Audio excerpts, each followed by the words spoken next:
That's bad advice, though. Please don't follow what you saw on that clip, right? If you get ill, get your medication and stay off the drinks. They don't help you, right? You just spend a little while on your medicines and everything goes away and you're back on your feet. You can go ahead and drink as much beer as you want, even though you're going to get ill again because you get yourself totally busy with the beer and so on. It is time for us to shift attention to our friends from the Association for Society Organization. That's a structure that's freshly born, and they have a lot of projects for the future, including assistance to orphans, to destitute people in general, and of course the internally displaced people we've been talking about a while ago with Mr. Bobga.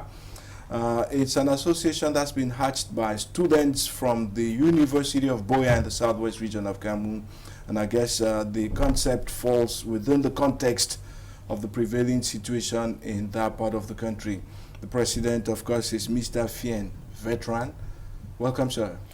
Thank you.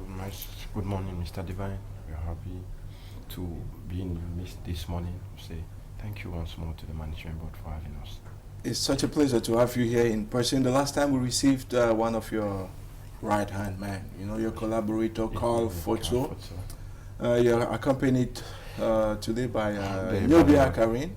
Yeah, good morning, It's a pleasure to have you. The pleasure is mine. And it's so nice to see that young people are actually gradually taking their destiny into their hands. That's perfect. So let's come back to the genesis of the association. Why did you do this in the first place? We understand the society upon which we've grown up in, and we understand the context and the phenomenon prevailing, particularly in the north and southwest, not limiting ourselves within the environment or the community, but taking in accordance to the society at large. We came up with this concept pertaining to how to enhance our community, how to impact our community.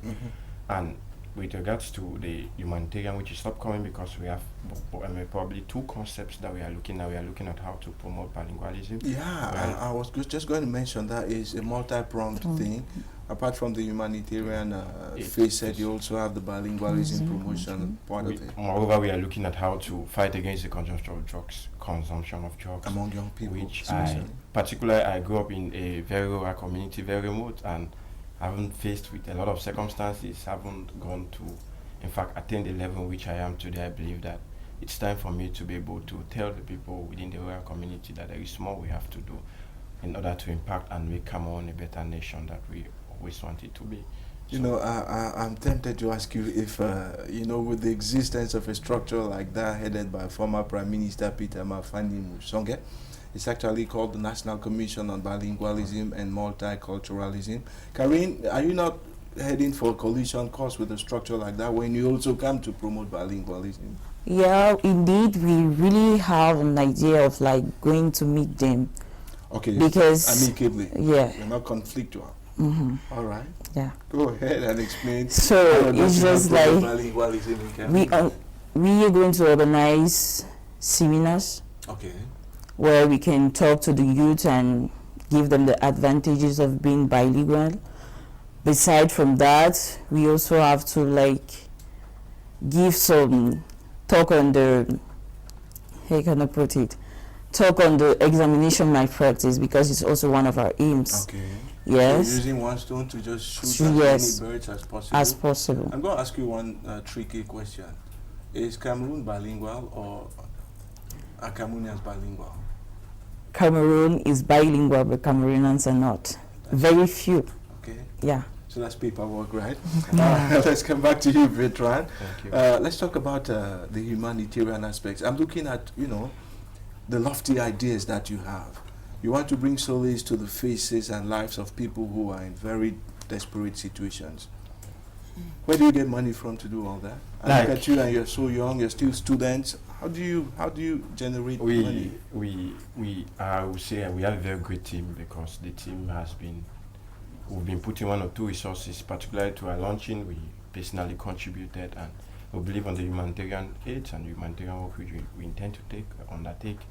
We have been putting one or two resources, particularly. That's why I call them a great team, because together we've been able to achieve, especially when it comes to financial support, We have other people who've been coming in who call them the patrons of the association. Right. They have been there behind us to support us, and some of them have even promised to go a long way to ensure that the humanitarian work is a success, because most of them have been looking at how they can be able to reach out to the internally displaced persons, Okay. and it was an avenue for them to actually carry out what they've been intending to do. You know, there are many Cameroonians out there who really wish to reach out to these people, but their issue is getting a reliable person, a channeling the reliable money source, through and the right interface. coupled with the hits to get to them. It's kind of very tough. Many people will not wish to embark on such journey or such trip. So I am saying this to the audience and every other person listening, that we intend to